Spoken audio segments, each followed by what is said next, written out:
A gente segue aqui conversando, então, recebendo alguns convidados, algumas autoridades que estão participando desse encontro da Esfera, para a gente poder debater aquilo que foi dito nos painéis e poder ouvir um pouquinho mais das autoridades sobre esses assuntos tão importantes para o Brasil e o mundo. Bruno Dantas, Dario Durigan, obrigada pela gentileza de estarem aqui. Ministro, começo contigo, então, por favor. O painel de agora há pouco era sobre o PAC, né, que é esse baita projeto ali para movimentar a economia brasileira, muito fomento, né, mais de 1 trilhão de investimento.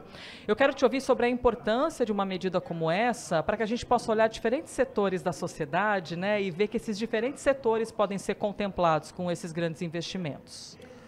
Olha, Elisa, você olhar a história recente do Brasil, você vai ver que desde a crise que o Brasil começou a viver em 2014, nós praticamente não temos obra pública de relevância.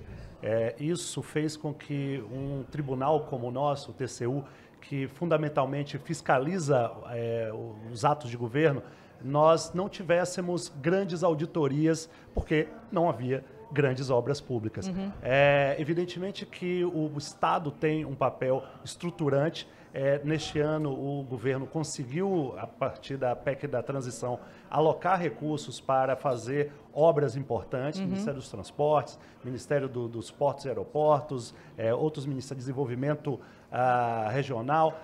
Os ministérios conseguiram recursos orçamentários e eu acho que agora, com esse grande programa que é o PAC, podendo ter uma validação na Casa Civil, uma coordenação para que grandes projetos coordenados junto com os estados e os municípios sejam trazidos para a sua realização, nós olhamos com muito Opa, otimismo. tivemos um problema ali no microfone. Peraí, só um instante. Deixa eu apertar aqui, o que eu acho que estava folgado. Você consegue resolver? Pronto. Claro, Bruno. resolvido. Nós temos... É o famoso quem sabe faz ao vivo, né?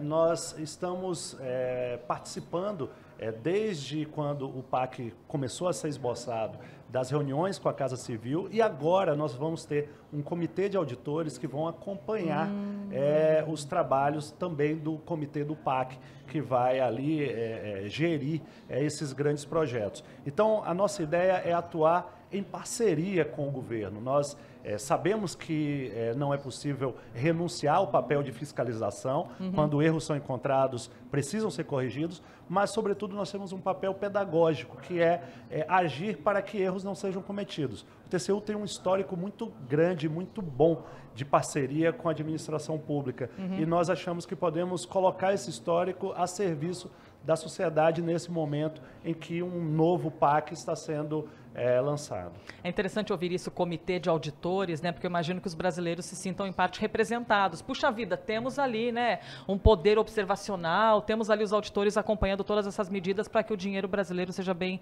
utilizado. Eu vou compartilhar a palavra agora com o Dario. Obrigada também, Dario, por estar aqui hoje ministro, né, secretário executivo do Ministério da Fazenda e hoje ministro na ausência de Fernando Haddad. Para que a gente possa ver todo esse ambiente de visualizar o futuro com mais segurança, é muito importante, né, e relevante que todas essas medidas econômicas que estão em andamento, principalmente dentro do Congresso, elas desenrolem. E nem estou fazendo uma brincadeira com o Desenrola, né, que é um programa que já está tirando muita gente ali do vermelho.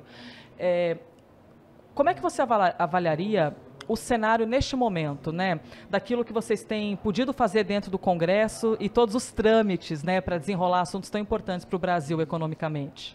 Eu agradeço muito a presença, é importante vir aqui participar. O ministro Haddad me pediu que nessa condição viesse aqui, dividisse as nossas ideias com todo mundo. E de fato o Ministério da Fazenda tem pensado de maneira institucional, como em diálogo franco, em diálogo generoso com os demais poderes, com o Tribunal de Contas da União, com o Congresso, com o Judiciário, como organizar as finanças públicas e viabilizar esses projetos, que são projetos importantes para o país, projetos sociais, projetos de infraestrutura.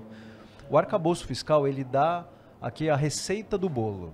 Porque o arcabouço fiscal, ele bota travas muito claras no crescimento da despesa, o que dá uma tranquilidade, uma estabilidade para o mercado, para os investidores, para as empresas, saber que o Estado tem um plano de voo e que ele não pode ultrapassar esse plano de voo. Ao mesmo tempo, como regra que fixa um limite para as despesas, ele coloca um mínimo, um piso de investimento. Então, o arcabouço ele é tido hoje como uma das regras fiscais mais sofisticadas do mundo, porque ele tem esse equilíbrio.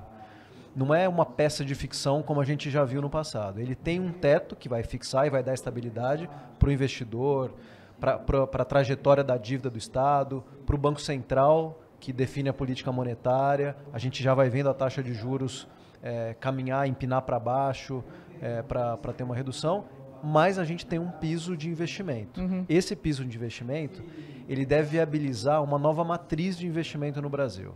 E essa matriz de investimento, ela tem que ter uma relação diferente com a natureza.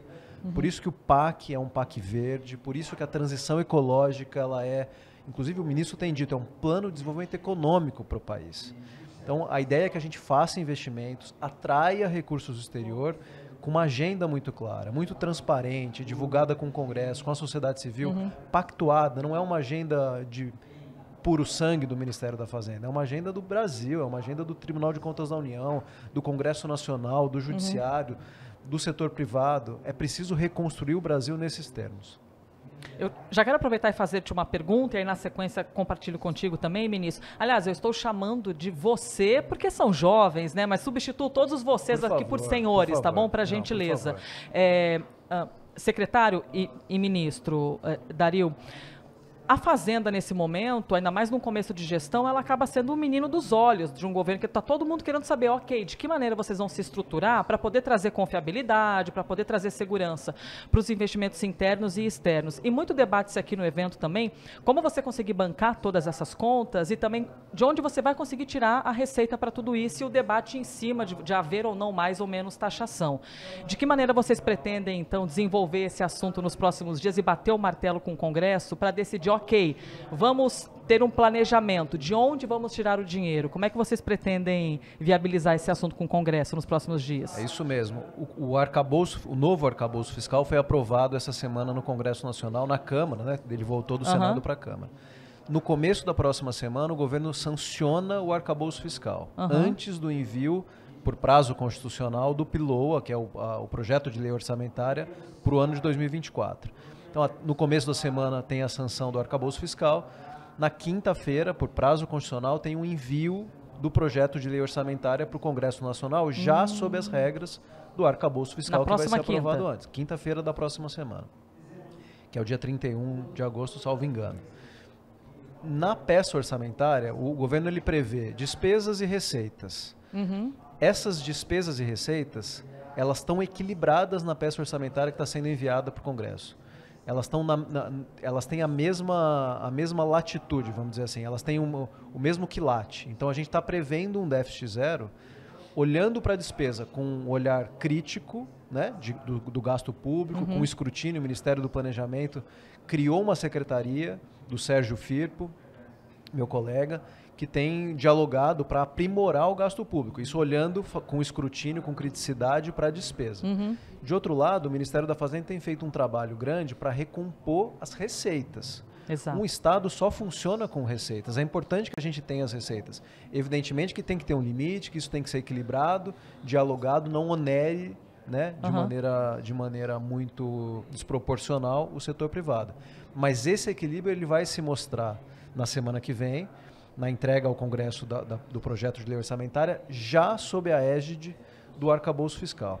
Se a gente lembrar, a PEC da transição previu que o novo governo mandaria em agosto o novo arcabouço fiscal. Sim.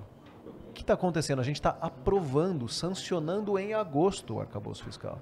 Todo o processo que a PEC formalmente criou a obrigação para agosto foi antecipado numa sensibilidade do ministro Haddad de olhar para a situação do mercado e dizer, não dá para esperar até agosto, é preciso, nessa ânsia de fazer o Brasil ter uma nova perspectiva, como a gente tratou no painel de agora com a Luísa Mercadante, o ministro Bruno Dantas e o André Esteves, é preciso que o nosso mercado de capitais volte a fazer IPOs, é preciso que as empresas voltem a tomar crédito, que as famílias liquidem os seus créditos, tirem o nome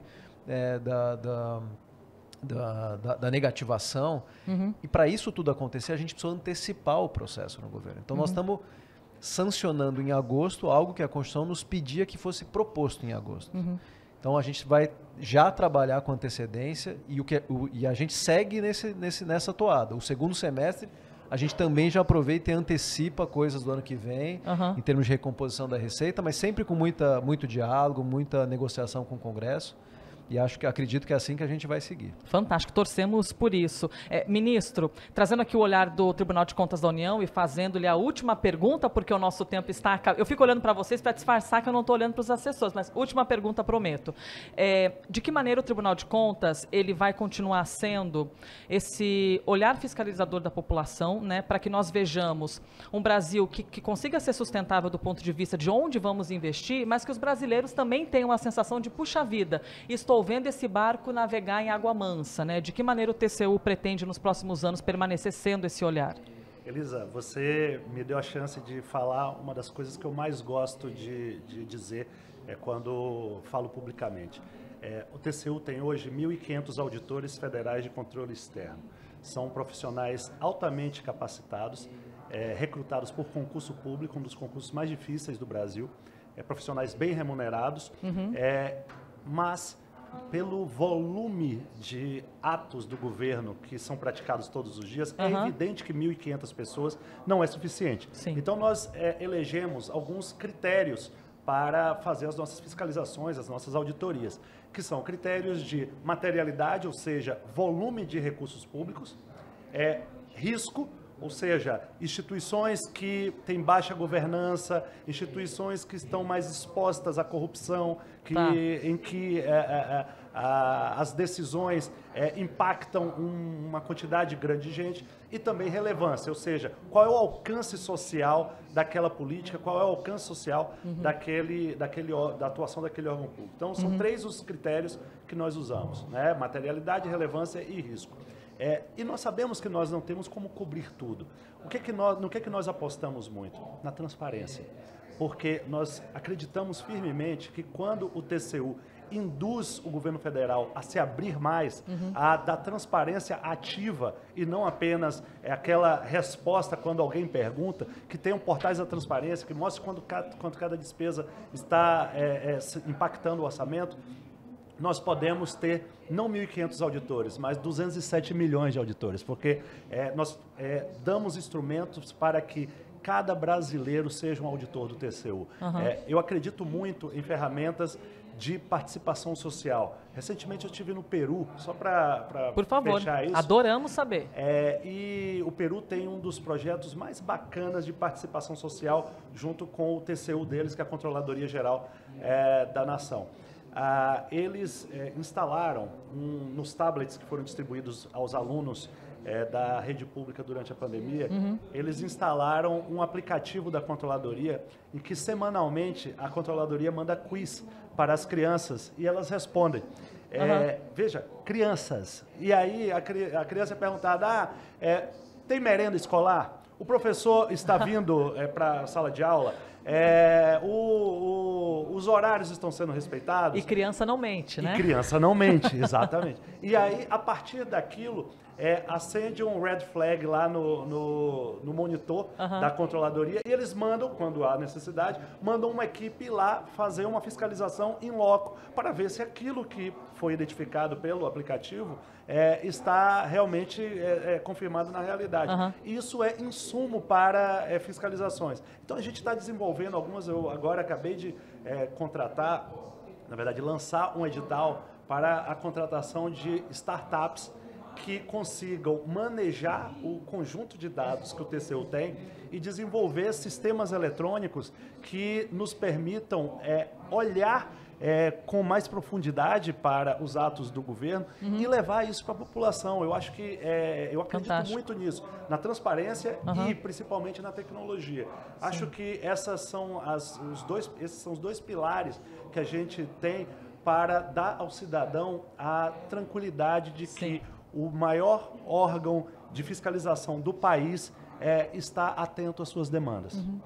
Fantástico, muito bom. Olha, eu tive tempo de fazer 2 perguntas, mas já foram ótimas e agradeço a gentileza do tempo aqui. Bruno Dantas, presidente do Tribunal de Contas da União, Dario Durigan, secretário executivo do Ministério da Fazenda e hoje ministro interino na ausência do ministro. Obrigada pela gentileza, viu? Obrigado a vocês. Eu que agradeço. Obrigado.